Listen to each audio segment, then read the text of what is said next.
Well, without any further ado, I would like to introduce our first speaker tonight. He is also a radio show host, and I'll let him give you the details on that. And so here you have it, Mr. Jack Otto.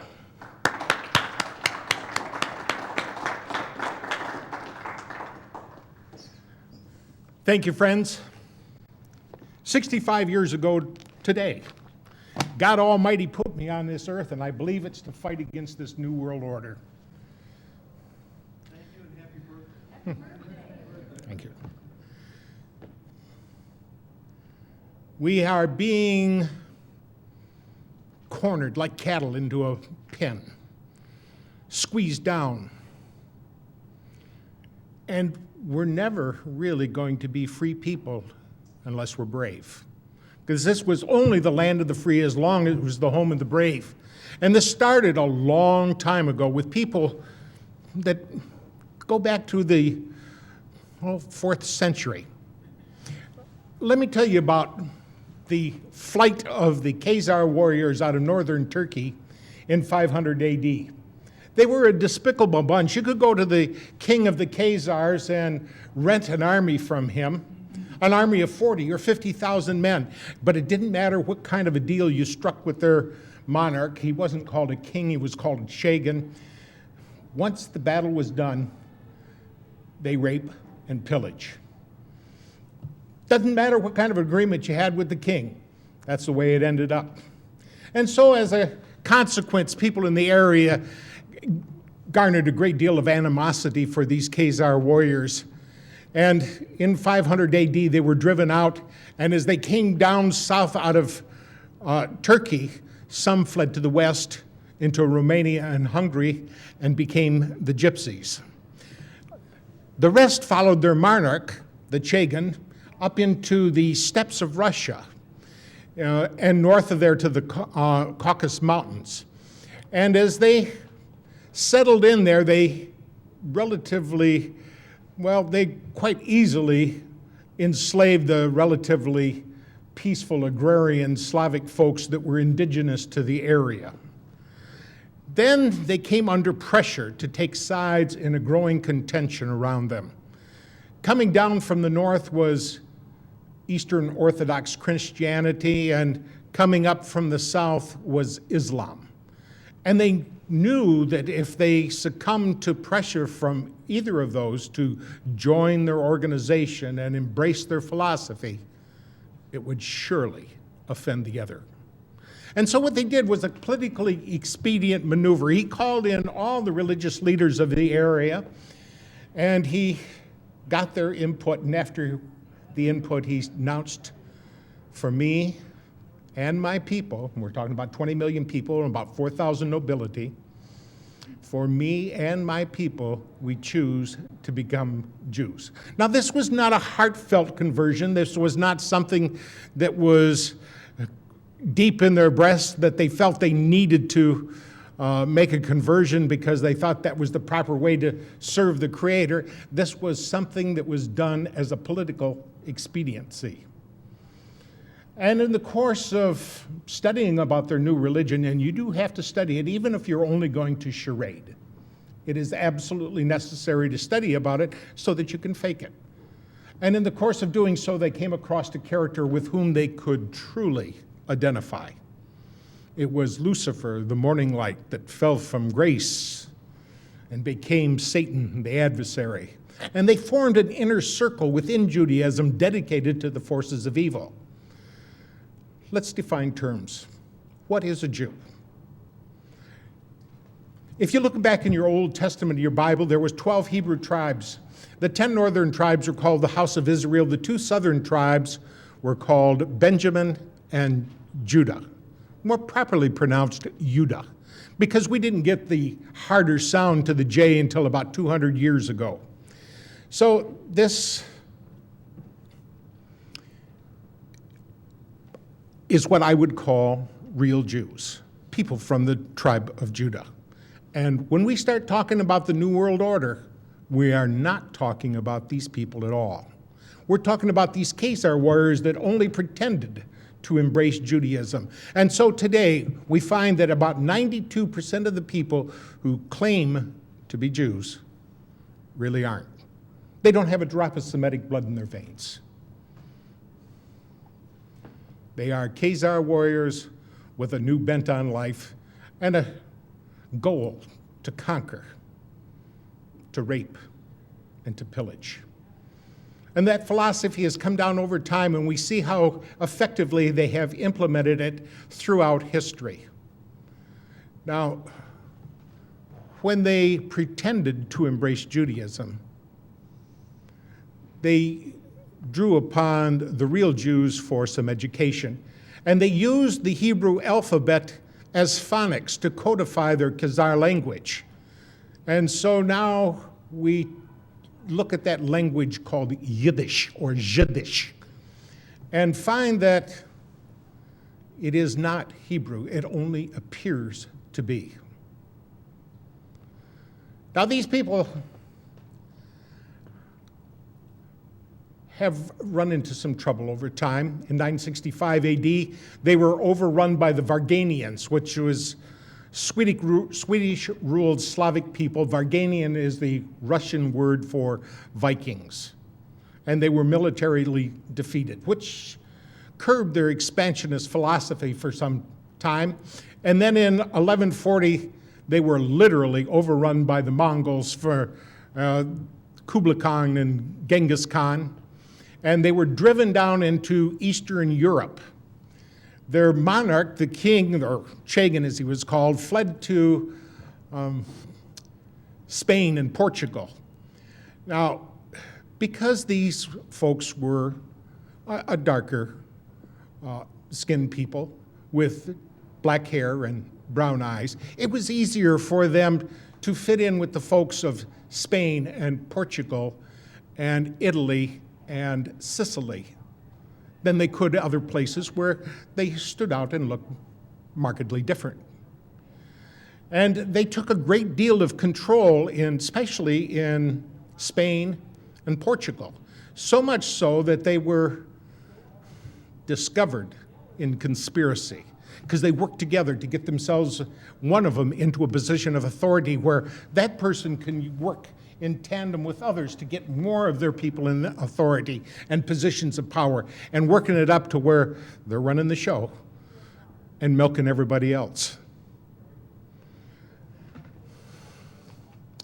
After they fled down into Europe, there was one of them, a guy by the name of Meyer Amschel Bauerberg, who decided to enter into clandestine world government.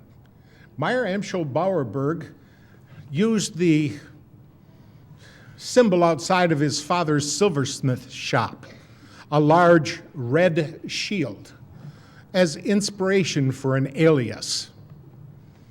And he went by the name of Rothschild. That's German language for red shield.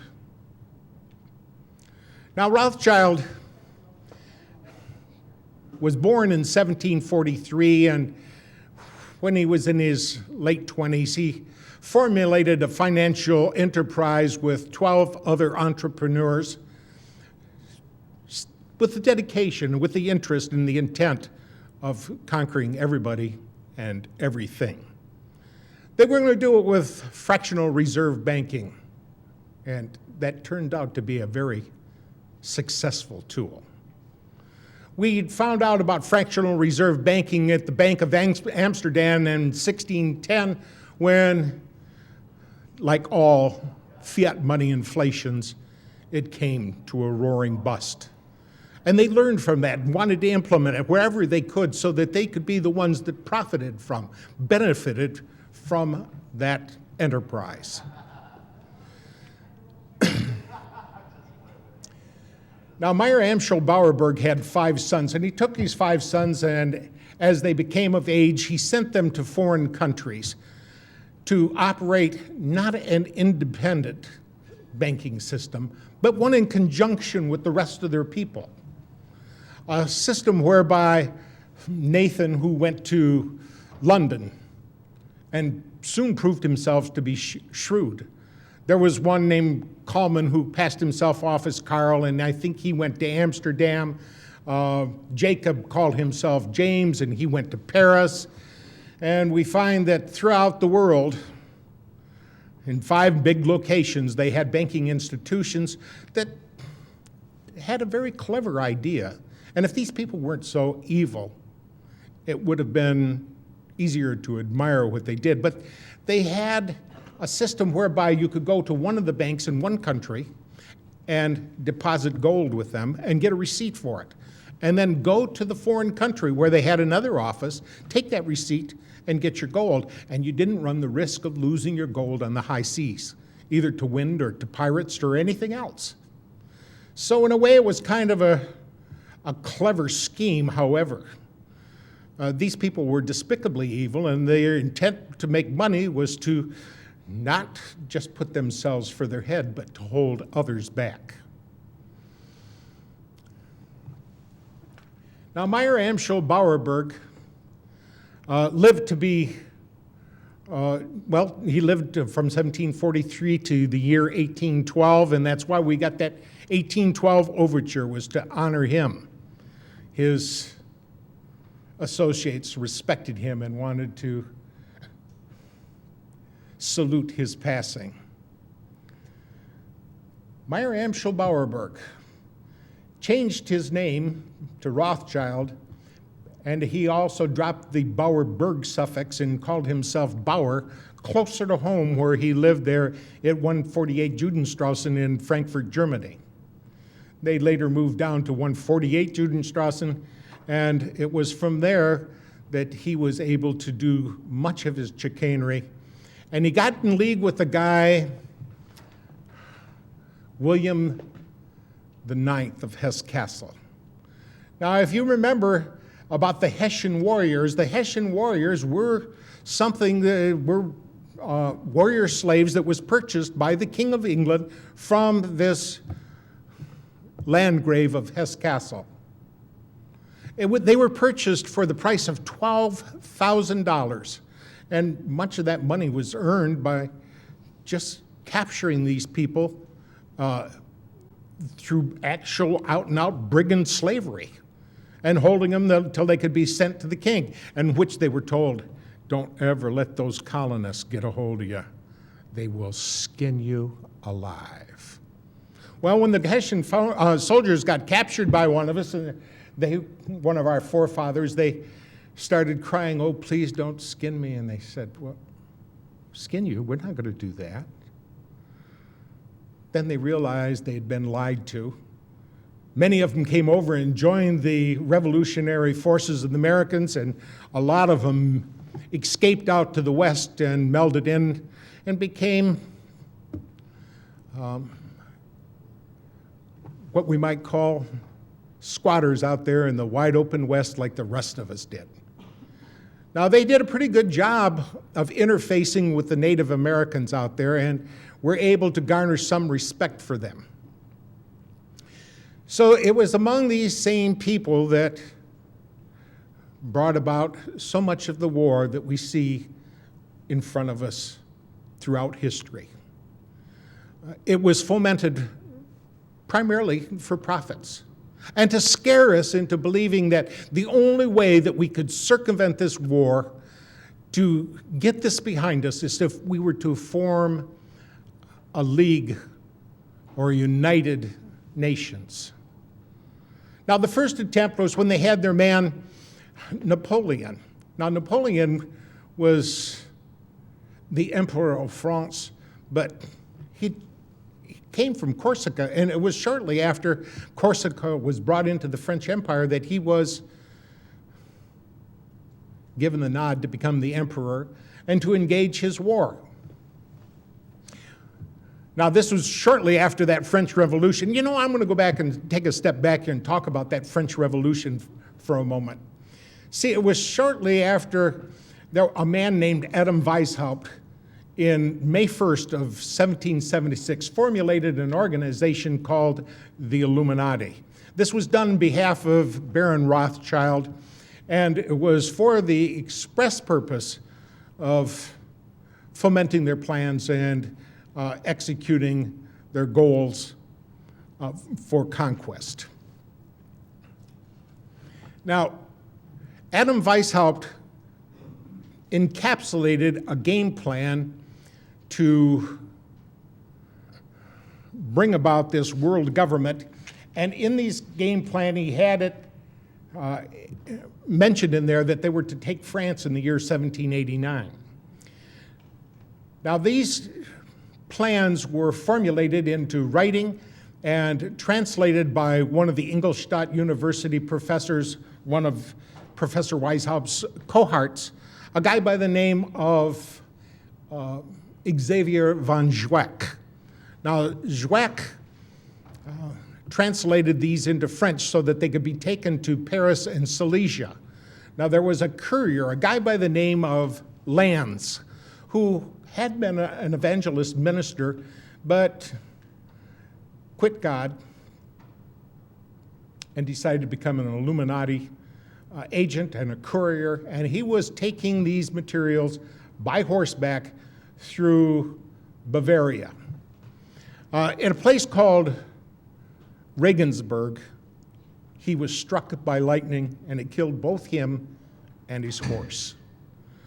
And people found this man, this dead man, and his horse with documents in the pouch, and these documents were passed up the chain of command to the Elector of Bavaria, who got to wondering, is there really a game plan out here to conquer the whole world? So he staged simultaneous raids on Rothschild's associates, primarily on Weishaupt's associates, and found a great deal of corroborating evidence, enough to convince him that there truly was a game plan out there to take the whole world. And there were 6 points to their game plan. They wanted the abolition of all religion, the abolition of property rights, of inheritance, and the worst one was down at the bottom of the list, the abrogation of the family. Now, we can see how that was implemented in Red China. Men went to one dormitory, women went to another dormitory, boys were here and girls were here, and the family was totally destroyed, and they used that to brainwash those people. When you got kids with no control over them except the one facilitator or his associates, the children are at their mercy. And it's planned for here, for us, for our children, for our grandchildren, our great-grandchildren. They intend to show no mercy. Now, this formulation of the Illuminati led them down the road to this game plan wherein they are working diligently to take over the whole world. And in the course of doing so, when this courier was found, the Elector of Bavaria, one Theodor von Dalberg, decided after he staged those simultaneous raids that he was going to contact every head of church and state in all of Europe and gave them a translation of the documentation that was found in the pouches of that dead courier, that apostate minister named Lanz. And so it was after the Napoleonic War when Napoleon ran into Lord Wellington at Waterloo and was stomped. Now, this would have been a big setback for Mr. Rothschild, but Mr. Rothschild had one of his associates following the war along. And this associate sent a message back to him by carrier pigeon. And the carrier pigeons let him know that Wellington had won. So what he did was he was in Paris at the time, and he jumped in a boat, and he had some men take him through some terribly dangerous seas.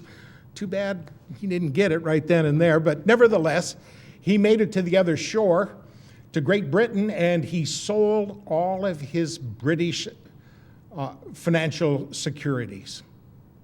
And then he started acting all so scared, and let the rumor out that Napoleon had won. Well, if Napoleon had won, everybody realized that their government was not going to be able to honor its financial obligations, and so they started selling theirs. And at the very depth of that despair, he quietly and surreptitiously had some of his friends start buying up those worthless securities. And so almost overnight, he increased his wealth by 21-fold. Now, it was time to disappear for a little while. He wasn't really popular because he had put out a false rumor that Napoleon had won. And when people found out that Napoleon hadn't won and they'd sold their government securities based on a lie, they were a little bit disappointed. But Baron Rothschild was in a position now where he could force a reformation of the Bank of England and cause his people to be put in positions of power and authority. And so, as a consequence, it turned out well for him. It turned out way too well for him.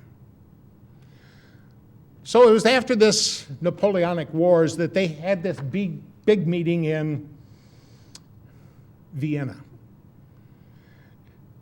The Rothschilds had his dignitaries assemble others from around the world, and they said, "It is the scourge of war that plagues us.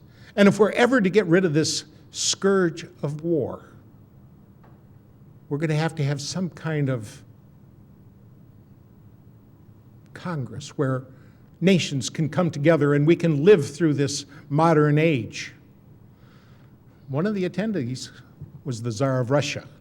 And he remembered the documentation that he had gotten from the Elector of Bavaria, and he had studied it. And he knew about this program by the Illuminati to take over the whole world. And he got up in the middle of that meeting and he denounced the whole process. He pointed out that it was Weishaupt's plan to overthrow all governments and religion and take over the world on behalf of his organization. And he was the man personally who shot down the Congress in Vienna, and Rothschild hated him for it. And he swore that he or his heirs one day would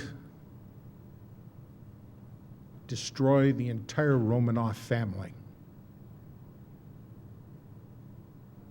And we saw that happen. Well, it was before our times. We didn't personally get to see it happen, but we sure have a recording of it in our history books.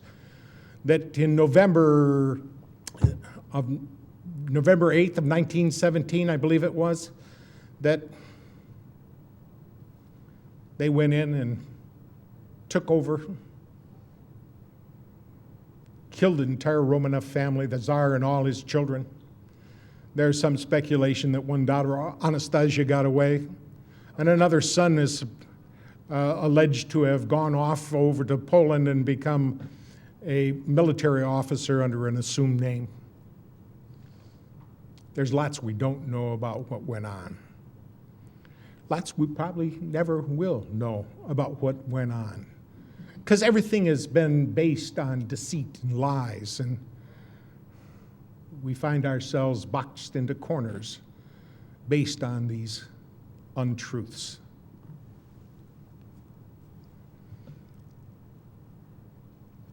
So it was shortly afterwards that they had another man from their group, a guy by the name of Abraham Lincoln, whose real name was Springsteen. And Abraham Lincoln Springsteen went about fomenting the Civil War here. I'd like to call it the War of Northern Aggression because we've been lied to about that so much. We were told that was a war over slavery, but it wasn't. It was a war over states' rights. Two of the southern states, Virginia and North Carolina, had long ago outlawed slavery. And yet, it was used to rally northern forces. You know, that's the kind of thing I'd be willing to take part in. I would like to stop slavery wherever it could be found.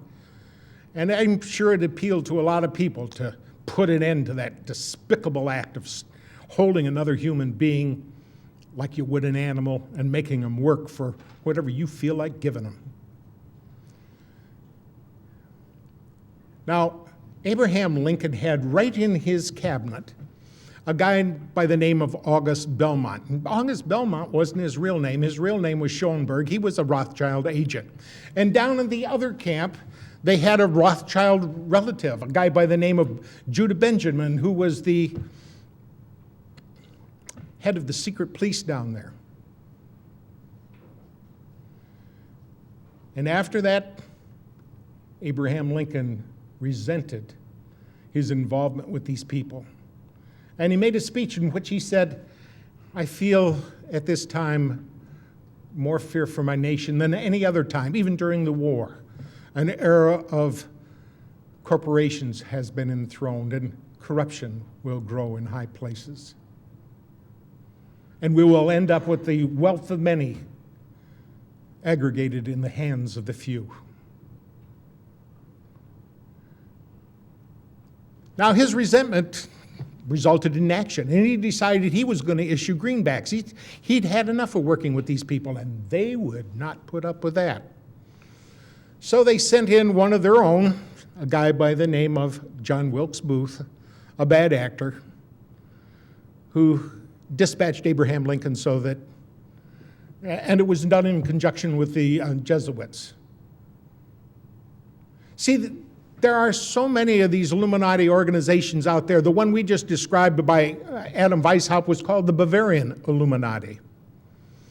There was another Illuminati called Avion over in, I believe, in Great Britain. There was one in Switzerland, and there was another one in France, the Grand Lodge Orient de la France.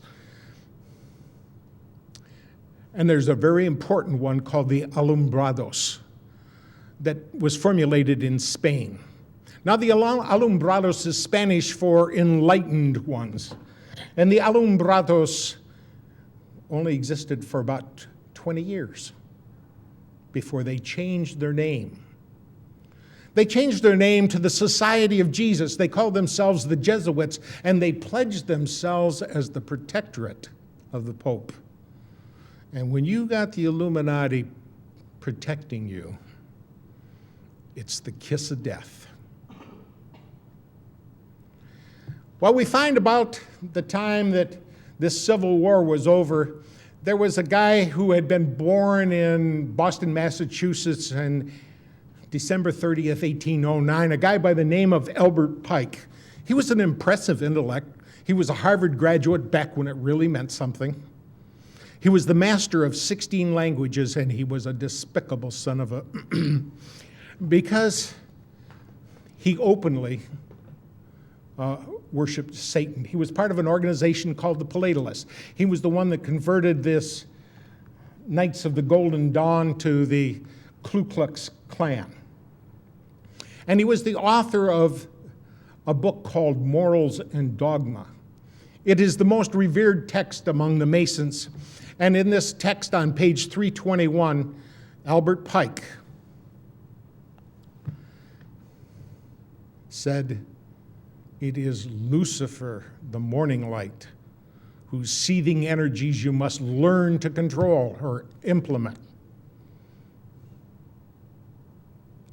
So it was this Albert Pike, the same guy that wrote a letter to his superior in the Illuminati, a guy over in Europe by the name of Giuseppe Mazzini, who was the revolutionary leader. And Giuseppe Mazzini also happened to be the founder of the mafia.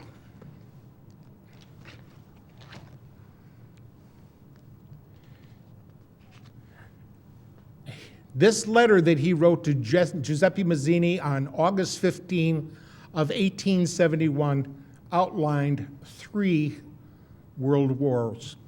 And the first of those world wars was to be fomented between the differences between the German nationalists and the Brits, and end up with the downfall of Tsarist Russia and the rise of communism.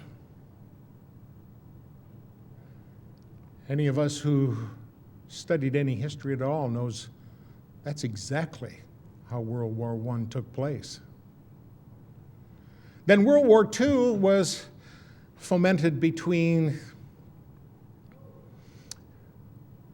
the Zionists, between the German nationalists again, and the Brits to bring us in. And in World War II,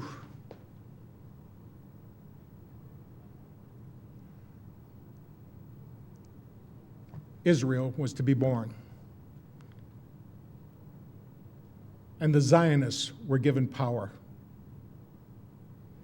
So since the first two wars came off just exactly as that letter said, and that letter used to hang right in the British Museum library until 1977 when Baron Rothschild became a director.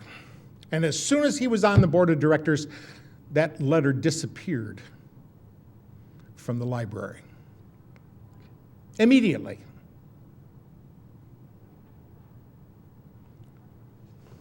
But since that letter so clearly delineated the first two world wars, I think we have to look at it seriously and take it to heart when it says in there so clearly that the Third World War will be fomented between the Zionists and Islam. Does anybody see that materializing today? Every place we look, we can see it happening. And we can see that the power they have here in this country to run things and to pull the nastiest little scams, and America believes it. Because they don't realize who it is that owns the newspapers. They don't realize who it is that owns the television. And sometimes they don't care. As long as there's going to be football on the Monday night and I got beer at hand, that's all that counts. Well, at least for a lot of people. And I think once they find that they have let their children and their grandchildren slip into tyranny, they may regret it. But regrets never come at the beginning, they always come at the end.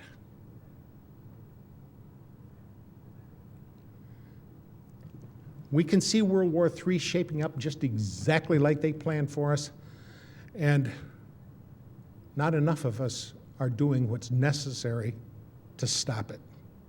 Look at all the empty seats we have here.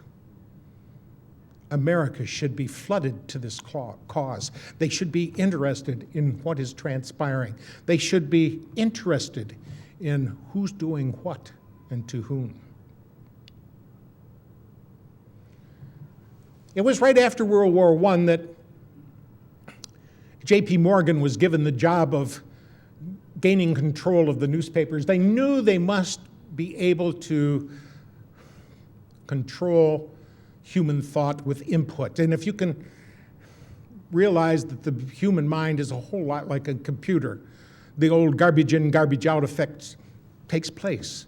If you can control what people hear and see, then you can pretty much control what they think. And they were able to utilize newspapers and now radio and television for just exactly that purpose. Now, there were 78 newspapers, major ones, that they really needed to get control of, but J.P. Morgan thought if they got 25 of them, that would be enough to control things, but it wasn't. They realized soon afterwards that they had to get all of those newspapers under their control, and we got the likes of guys like David Rockefeller, who announced that he wanted to thank the people of the Washington Post and the New York Times for respecting their pledges of discretion at the CFR and Bilderberger meetings. And he said if it wasn't for their discretion, it would not have been possible to prepare the world for a new world order. Oh, we heard George Bush say that a lot, didn't we? George Bush Sr.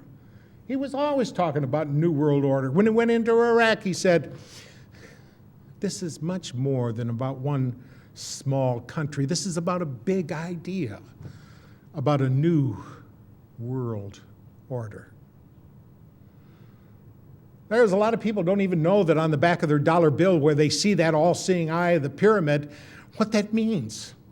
They don't realize that's occult symbolism that was put in by these Satanists during the Roosevelt administration by his vice president, a guy by the name of Wallace. They don't speak Latin, so they don't realize that Inuit Coepitus up at the top says announcing our enterprise. They don't realize down at the bottom of the pyramid where it says Novus Ordo Seclorum, what they're talking about is Novus is new, Ordo is order, Seclorum is world, the entire world minus God. So we're talking about a new world order without God.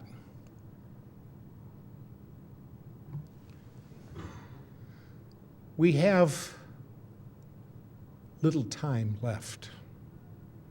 So much of what they've done has been implemented, and we can see that they were able to do a lot of this through fractional reserve banking. That was accomplished several times. We had central banks here in America, even when they weren't supposed to be, when the people were against them. Oh, they never dared to call it a central bank. But essentially, that's what it was. The War of 1812 was fought just because people weren't going to have a central bank. But by 1816, at the Treaty of Ghent, we had another central bank here in America. Through this fractional reserves, they are able to change prosperity and poverty. It's all done through the discount. If you lower the price that you lend to the member banks, they can in turn lower the price that they lend to their banks, who in turn can lower the price that they lend to people. And if it's low enough, people are going to go out there and borrow money and use it and get themselves trapped, not realizing how badly they are pinned in. Because all it takes is a little change on that lever and they start taking money out of the system. And when they take the money out of the system, it becomes sluggish. Just like you, if somebody took 1/3 of the blood out of your body, it would affect you. Well, that's what happened here. They told us that the Great Depression was brought on by people who were investing in the stock market on a shoestring. And because they had only 10% down, they had great marginal swings caused by the leverage of that debt. But the real truth of the matter is, the thing that really brought it down was they removed 1/3 of the money from circulation. So with that lever, they can move things up and down, and as goes up, people run out, oh, prosperity is here. Let me jump in on the bandwagon and get my fair share. And about the time they do, about the time they think they're leveraged up and ready to roll, so they're going to make some money with their new business, all they got to do is lever it back down. And then they go in and collect through forfeiture. Do you know how many homes are being scooped up by the banks right now? I think it's so close to the end time game here, that some of these smaller bankers are going to find out that they're getting pinched in this thing too. See, it's only the fattest of the fat cats that they really intend to have survive and prosper. They're trying to wipe out the whole middle class. I don't feel like I'm middle class anymore. I feel like I have been reduced to the impoverished. Life is not the same as it used to be. We just do not have the same kind of prosperity that we once had.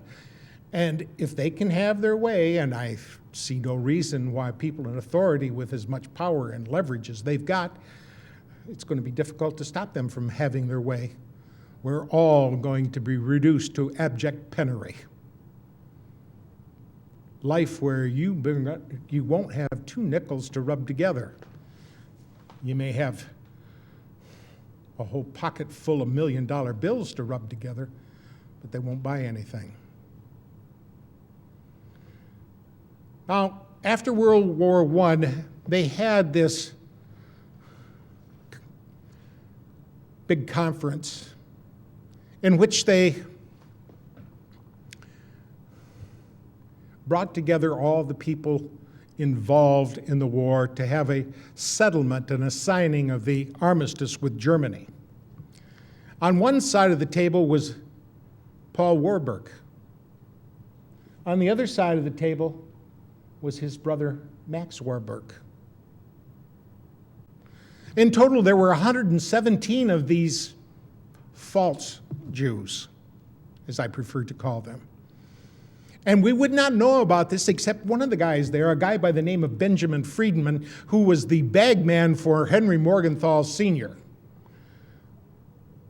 He became a Christian, and he decided he could not live with the secrets that he held, and he started talking about what had transpired, what the real game plan was, who was involved in it, and what their plans were for our future. An unseemly plan for our future. Much of that was done with these, what you call false flag operations. A false flag operation is where you go in and pretend to be somebody else, do something wrong, so that the people that you attack think, hey, it was those people that did it to me when it really wasn't those people that did it to you. We find that a whole lot of that is done by these false Jews.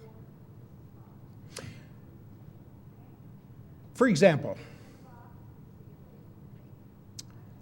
the Lusitania was sunk to start World War I.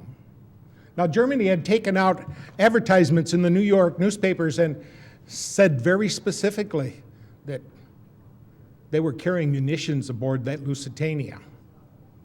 Don't go on it.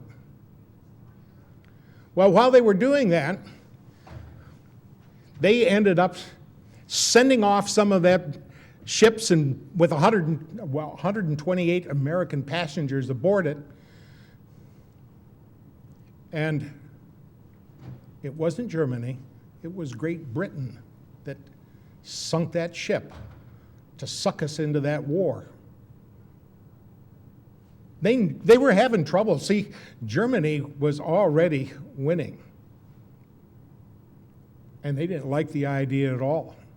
And so these characters went over to the King of England and said to the King of England, now, you don't have to surrender to Germany. If we can bring America in on your side, if we can cause America to start fighting your battles for you, would you support a homeland in Palestine for us? And the King of England was, what do I do? Do I surrender, or do I agree to let somebody else have that home? Oh, yeah, we'll support that.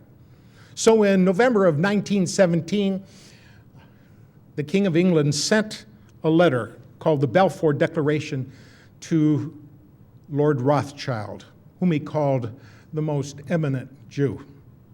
I think he should have called him the most eminent false Jew, because the real Jewish people have absolutely nothing to do with this New World Order, this aggrandizement of power and the passion to dominate others. This is all among these Khazar warriors that only pretended to embrace Judaism in 741 AD.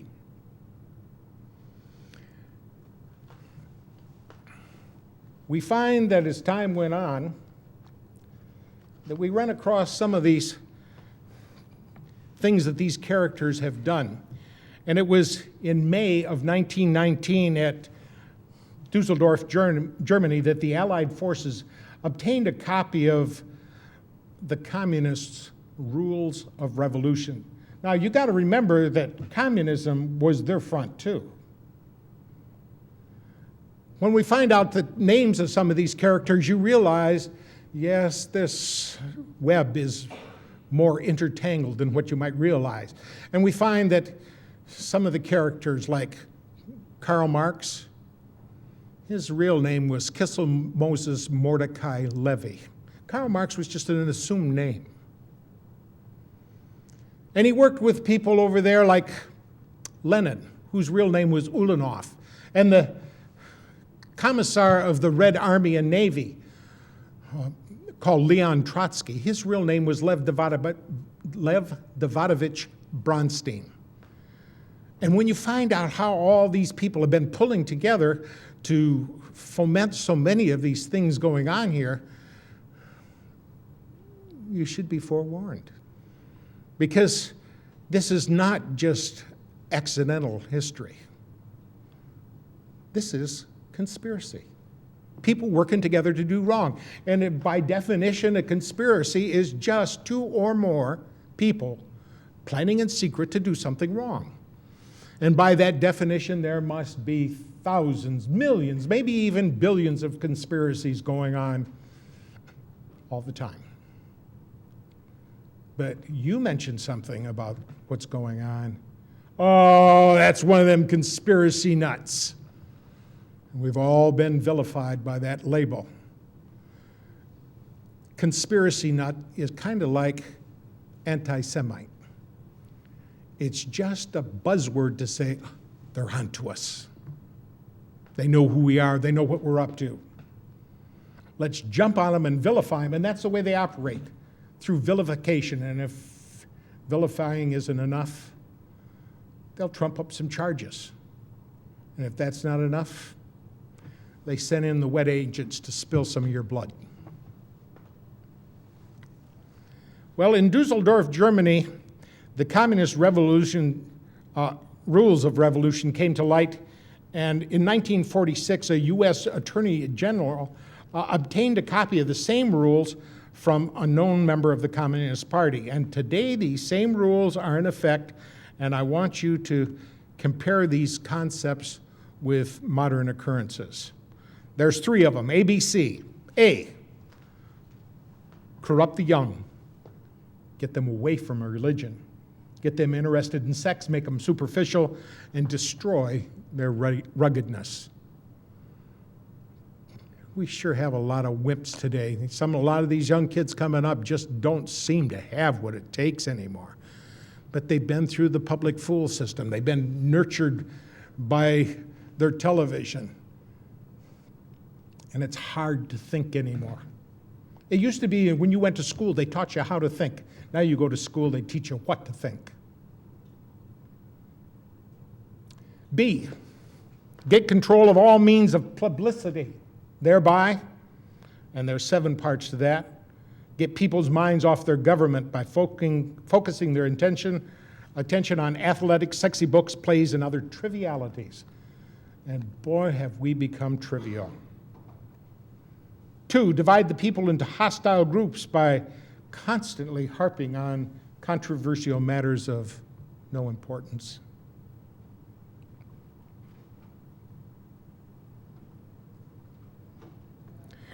Number 3, destroy the people's faith in their natural leaders by holding the latter up to contempt, ridicule, and disgrace.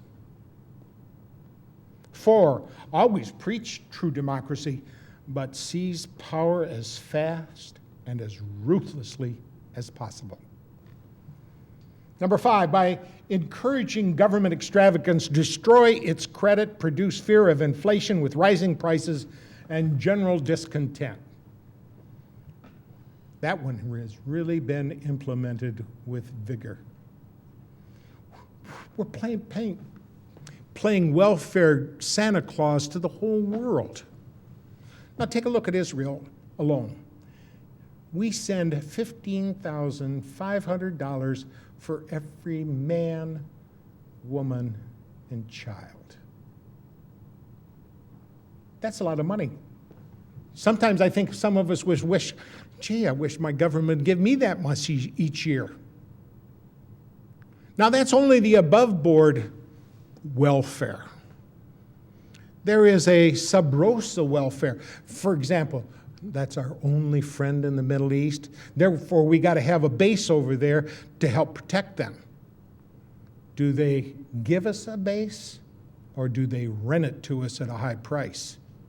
Well, since we never find out exactly how much it's going to be, they can rent it at a high price, and nobody counts it as part of the great welfare.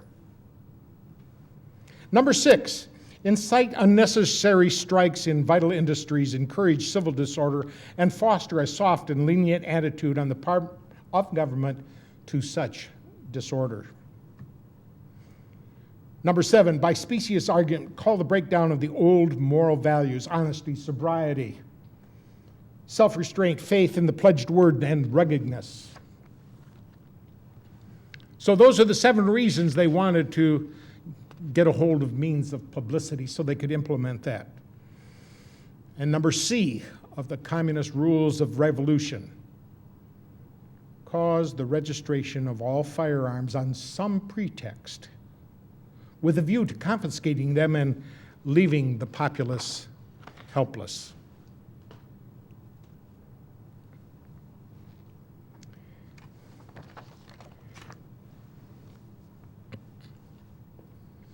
So many of these false flag operations have gotten us into big trouble.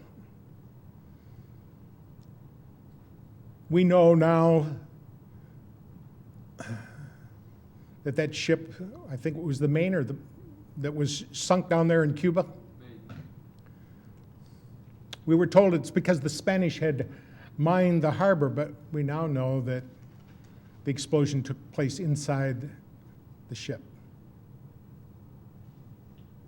It was all the excuse they needed to go attack and wage war against Spain.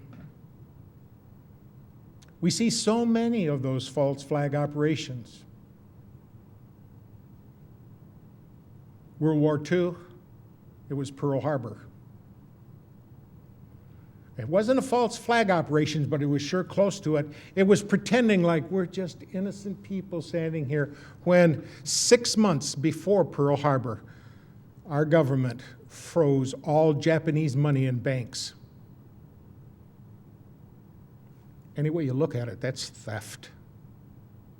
3 weeks before Pearl Harbor, our government gave him a 100% oil embargo. Do you remember back in the 70s when we got a 10% oil embargo from the Arabs, and the lines at the gas pumps were long and we suffered under that? That was a 10% oil embargo. And our government tried to run a 100% oil embargo upon those people who just weren't going to put up with it. Now, I think Admiral Yamamoto was right that when they came over and stung us, they were only waking a sleeping lion. But there was nothing else they could do. It's either knuckle under or fight. And that's where it is to us. It's getting down to the point where we either knuckle under or do something to fight about this. Right now, it's a fight of words because, quite frankly, we're in a very awkward position here. It's too late to work within the system and probably too early to start shooting.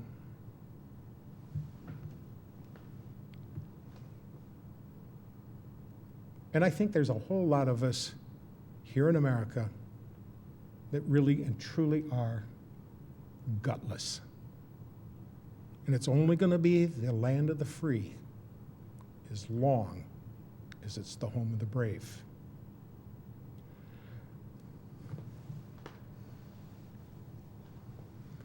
Well, we can see that after World War II, Franklin Delano Roosevelt, whose real name was Rosenfeld, hooked up with his good buddy over in the Soviet Union, a guy by the name of Joseph Stalin. His real name was Joseph Vissarionovich Jugashvili. Gashvili means son of. And he let his good buddy Joseph Stalin oversee the elections in much of Europe. And ironically, all those people decided to become pawns in the communist superstate.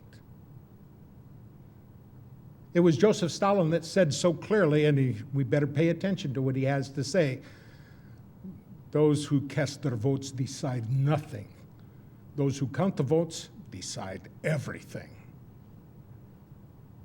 And we saw that happen here not too long ago in America because George Bush got elected.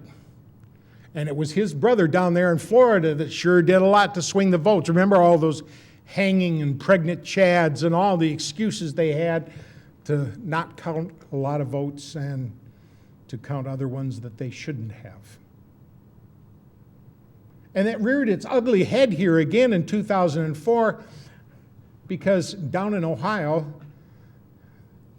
the people who were in charge of the election committee said to the people who were bringing in the voting machines, all right, open up your voting machines before the polls start here, because I want to see ahead of time that all the registries are set to zero, that there are no names inside. And they said, oh no, you can't look inside these machines. It's for security. It's for the sanctity of the vote. We must not let anybody look in the machines. And they said, we're the ones in charge of seeing whether or not the sanctity of the vote is taken care of. You're going to open up those machines right now. And there was a lot of protesting, a lot of weeping, and a lot of wailing, but they did end up opening up those machines. Every machine had 300 to 400 votes for Bush on it already. It was a big deal down in Ohio. It was on television, it was in the newspapers, but it just didn't make its way around the rest of America. Why? Who owns the newspapers? Who owns the television? Who owns the radio? The same people that own the voting machines. There's only 4 companies here in America that own voting machines, and every one of them are mafia affiliates. Now these television stations, ABC, NBC, CBS, and all the rest of them that have any influence and any power whatsoever, got together and formed a new corporation. It's called News Election Services. And they're the ones that feed information into the news election services about what's transpiring in the election and getting information back out of it. And so they have control. And it matters not who we vote for. What really counts is who does the television and the newspaper announce to be the victor. It's important because at stake is not only our freedom, but if we don't have freedom, we don't pass it on to our children. And if they don't have it, they don't pass it on to our grandchildren. And it's important to me for subsequent generations to enjoy the treasures, the pearls, the gems of liberty. Liberty is that notion where you got a right to make a choice. You decide what's good for your life.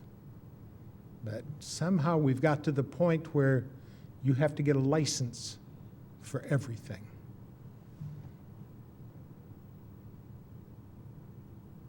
But as long as the people don't speak up, as long as we don't do what's necessary to inform the others around us, as long as we act lethargically rather than robust and animated champions of liberty,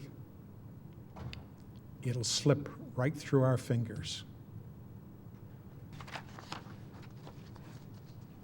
I have to ask you, are you willing to crank it up? Are you willing to pass out more DVDs? Are you willing to talk to more people? Are you willing to do what's necessary to safeguard our Constitution? For it was, I think it was Daniel Webster that said, safeguard your Constitution, for miracles do not cluster. What has happened once in 6,000 years may never happen again. And if the American Constitution goes down, there will be anarchy in the world. Let's safeguard it like it's precious. Thank you.